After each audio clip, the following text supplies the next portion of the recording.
Hello all, this is my channel .NET School. So last video கொடுத்திருந்தேன் இல்லையா 5 question அதுக்கான answer நான் இங்கே கொடுத்துருக்கேன். இதை நான் டிஸ்கிரிப்ஷனையும் கொடுக்குறேன், வேண்டியவங்க செக் பண்ணிக்கோங்க. ஸோ நம்ம இன்னைக்கு என்ன டாபிக் பார்க்க போகிறோம் அப்படின்னா sealed class and sealed methods. So நம்மளுக்கு ஆல்ரெடி கிளாஸ்னால் என்னன்னு தெரியும், மெத்தட்ஸ்னால் என்ன தெரியும், பட் சீல்டு கிளாஸ்னால் என்ன, சீல்டு மெத்தட்ஸ்ன்னு தான் இந்த கிளாஸில் பார்க்க போகிறோம். ஃபர்ஸ்ட் வந்து sealed class. A sealed class is a class that cannot be inherited. அதாவது ஒரு சீல்டு கிளாஸுங்கிறது ஒரு கிளாஸ் தான், ஆனால் அந்த கிளாஸை அவங்களால இன்ஹெரிட் பண்ண முடியாது அப்படின்னு சொல்கிறாங்க. If you try to derive another class from it compile time error. அதையும் மீறி நீங்கள் இன்ஹெரிட் பண்ணீங்கன்னா உங்களுக்கு கம்பைல் டைமில் எரர் வரும் அப்படின்னு சொல்கிறாங்க. Use case when you want to prevent further extension for security, performance or designs reason. எப்போ இது உங்களுக்கு யூஸ்ஃபுல்லாக இருக்கும் அப்படின்னா, என்னோட கிளாஸை வந்து யாரோ யூஸ் பண்ணி எக்ஸ்டெண்ட் பண்ணக்கூடாது, அதை மாடிஃபை பண்ணக்கூடாது அப்படின்னு நீங்கள் நினச்சிங்கன்னா அந்த டைமில் வந்து நீங்கள் சீல்டு கிளாஸை யூஸ் பண்ணலாம் அப்படின்னு சொல்கிறாங்க. ஃபார் எக்ஸாம்பிள் பார்த்தீங்கன்னா வந்து நான் வந்து ஒரு சீல்டு கிளாஸ் சீல்டுன்ற கீவேர்டை யூஸ் பண்ணி அனிமல்ன்ற ஒரு கிளாஸை க்ரியேட் பண்ணியிருக்கேன். அதுக்குள்ளே ஒரு நார்மல் மெத்தட் இருக்குது, ஸோ ஈட்டுன்னு சொல்லிட்டு. ஸோ அதுக்குள்ளே console.writeline அனிமல் இஸ் ஈட்டிங் அப்படின்னு சொல்லிட்டு நான் பிரிண்ட் பண்ணியிருக்கேன். ஸோ நெக்ஸ்ட்டு நார்மல் கிளாஸ் ஒன்று க்ரியேட் பண்ணியிருக்கேன் டாகுன்னு சொல்லிட்டு, அதை வந்து நான் அனிமலை வந்து இன்க்ரிடியன்ட் பண்ணுறேன். ஸோ அப்போ வந்து எனக்கு cannot inherit from sealed class. So அதை இன்க்ரிடியன்ட் பண்ண முடியாது அப்படின்னு சொல்லிட்டு நமக்கு எரர் வரும். நெக்ஸ்ட் பார்த்தீங்கன்னா sealed method. A sealed method is a method in a class that is declared with sealed keyword. அதாவது ஒரு கிளாஸ்க்குள்ள நான் மெத்தட் கிரியேட் பண்ணுவோம்ல, அதே மாதிரி தான் இந்த மெத்தடும், ஆனால் நீங்கள் சீல்டுன்ற கீவேர்டை யூஸ் பண்ணுவீங்க, அது வந்து அப்போ சீல்டு மெத்தடாக மாறிடும் அப்படின்னு சொல்கிறாங்க. It is used along with override. இதுக்கு சீல்டுன்ற கீவேர்டோட ஓவர் ரைடும் வரும் அப்படின்னு சொல்கிறாங்க. அப்போ ஓவர் ரைடுனா என்ன, நம்ம ஆல்ரெடி பாலிமாரிசமில் பார்த்துருக்கோம். ஸோ பேரண்ட்டில் விர்ச்சுவல்ன்ற கீவேர்டு யூஸ் பண்ணி ஒரு மெத்தட் கிரியேட் பண்ணியிருப்போம். அந்த மெத்தடை வந்துட்டு நம்ம இன்க்ரிமெண்ட் பண்ணி சைல்டு கிளாஸில் யூஸ் பண்ணும் போது நம்ம ஓவர் ரைடுன்ற கீவேர்டு யூஸ் பண்ணுவோம். ஸோ அப்போ இந்த சீல்டுன்ற கீவேர்டு வந்து இந்த ஓவர் ரைடாக வரும் அப்படின்றது சொல்கிறாங்க.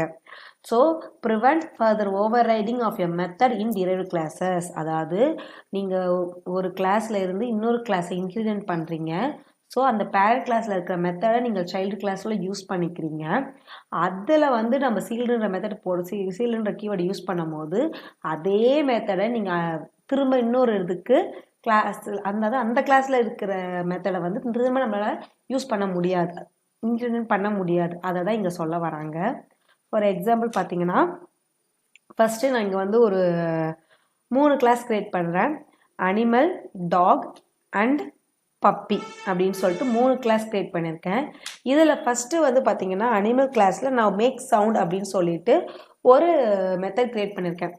இந்த மெத்தடை வந்து நான் கண்டிப்பாக இன்க்ரிமெண்ட் பண்ணி ஓவர் ரைட் பண்ணுவேன். ஸோ அதனால் விர்ச்சுவல்ன்ற கீவேர்டை இங்கே யூஸ் பண்ணியிருக்கேன். ஸோ விர்ச்சுவல்ன்ற கீவேர்டை யூஸ் பண்ணால் மட்டும்தான் உங்களால் அந்த மெத்தடை வந்து வேறு ஒரு டிரைவ் கிளாஸில் ஓவர் ரைட் பண்ண முடியும்.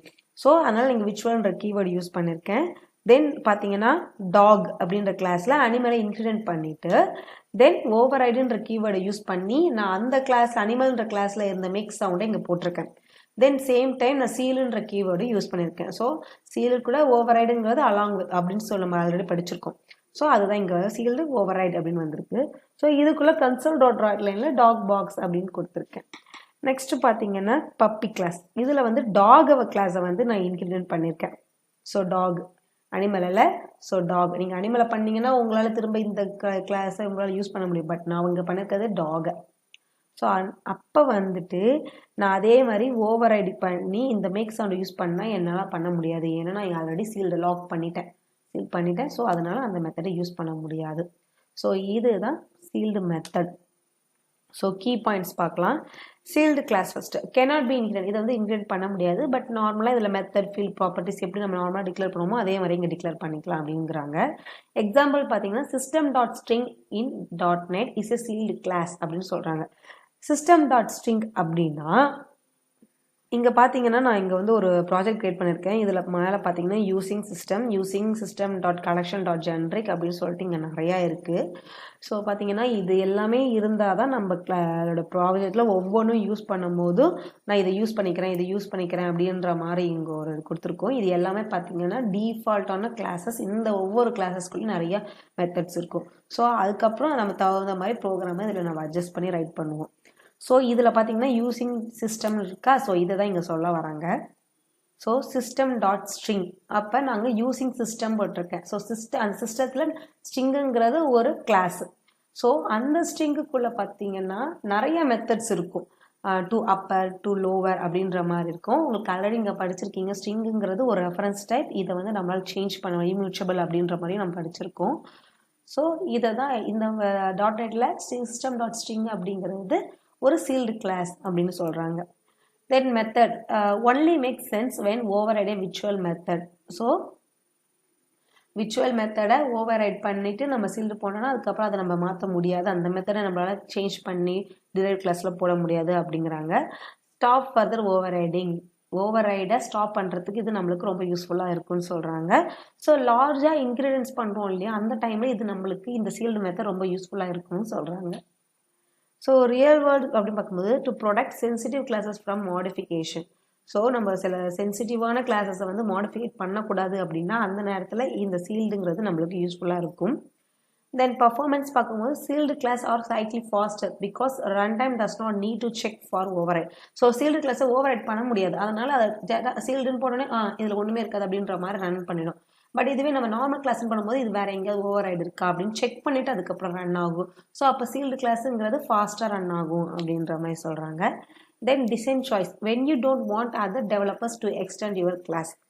அதாவது ஒரு ப்ராஜெக்ட் பண்ணும்போது ஒரு டெவலப்பர்ஸ் தான் இருப்பாங்கன்னு கிடையாது, நிறைய டெவலப்பர்ஸ் சேர்ந்து தான் ஒரு ப்ராஜெக்ட் பண்ணுவாங்க. அப்போ நீங்கள் க்ரியேட் பண்ணுற கிளாஸஸை வந்துட்டு அதர்ஸ் டெவலப்பர்ஸ் எக்ஸ்டெண்ட் பண்ணக்கூடாது அப்படின்னா அந்த டைமில் நம்ம சீல்டு கிளாஸ் யூஸ் பண்ணிக்கலாம் அப்படின்னு சொல்கிறாங்க.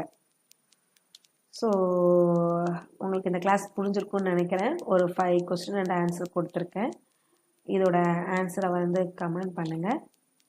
இதை மாதிரி நெக்ஸ்ட் வீடியோவில் பார்ப்போம். தேங்க்யூ.